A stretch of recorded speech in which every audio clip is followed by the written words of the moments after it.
Ya, selamat datang di channel saya, di channel Baca Hadi. Di sini saya akan menceritakan tentang gimana sih caranya kalau misalnya kita mau bangun di kafe.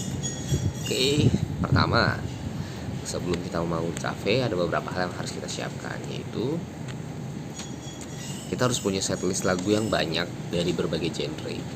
Minimal kalau kita mau bikin setlist lagu itu paling minimal adalah 40. Itulah kenapa juga band-band cafe biasanya disebutnya sebagai band top 40. Meskipun kadang untuk manggungnya tidak mesti selalu 40 lagu, sering kadang cuma 20-30 lagu gitu. Tapi kita perlu nyiapin 40. Kenapa 40? Pertanyaannya adalah itu. Kenapa 40? Karena biasanya dalam 40 lagu top yang populer itu sudah dapat mengakomodir request dari orang-orang yang kebetulan lagi mampir di kafe-kafe tersebut.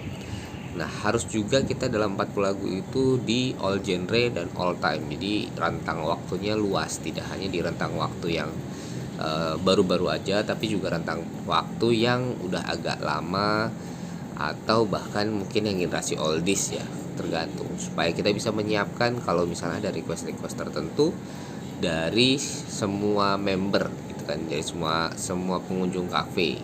Kan bisa berbeda-beda ya, ada yang masih muda, ada yang udah tua gitu.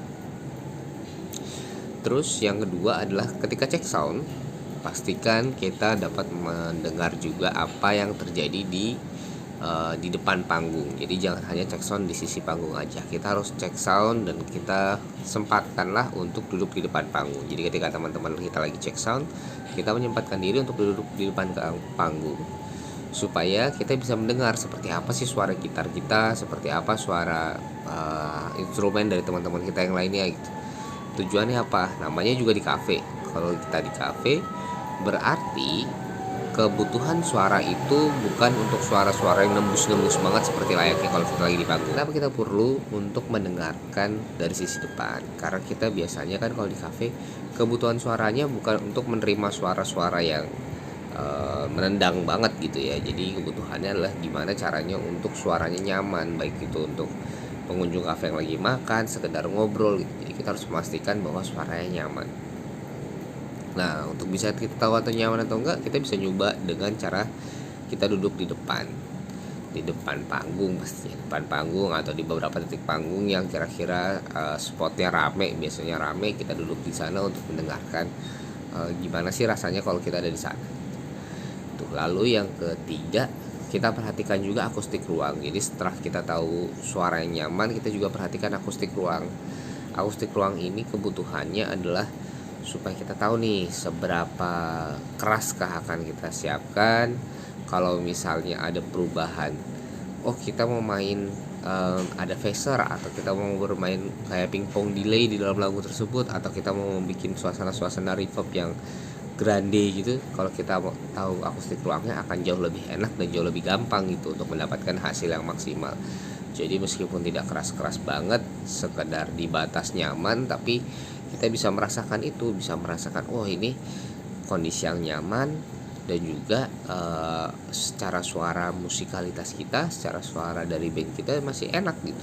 Gimana caranya kita mengatasi grogi kalau misalnya kita mendapatkan request lagu yang belum pernah kita terima? Nah, tenang aja, sebenarnya ada sesi lainnya lagi dan akan saya bahas itu ya. Tapi kalau ini bocoran dikit aja.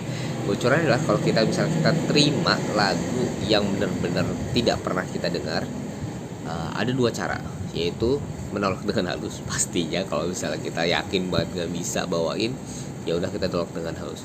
Tapi kalau misalnya kita tidak pernah dengar, tapi dengar ini dalam artian mengulik detail ya. Jadi kalau sekedar dengar hilas-hilas aja gitu ya, udahlah gitu.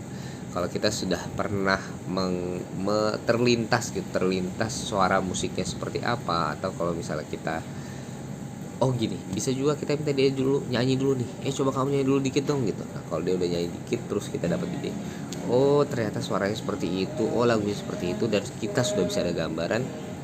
Bisa kita ambil sepanjang kita bisa memastikan kita bisa dapat chordnya, atau ada partner dari teman kita yang menguasai ritmis dan bisa ngambil chordnya, dieksekusi. Tapi kalau misalnya tidak bisa juga, tergantung lagi. Kalau kalian cukup cuek, ya buka aja chord di HP, terus duduk mainnya kan di kafe sambil duduk biasanya.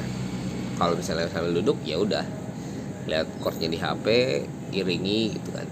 Dan iringinya jangan dengan strumming, karena kalau dengan strumming ketahuan banget kalau kita masih ngeraba-ngeraba.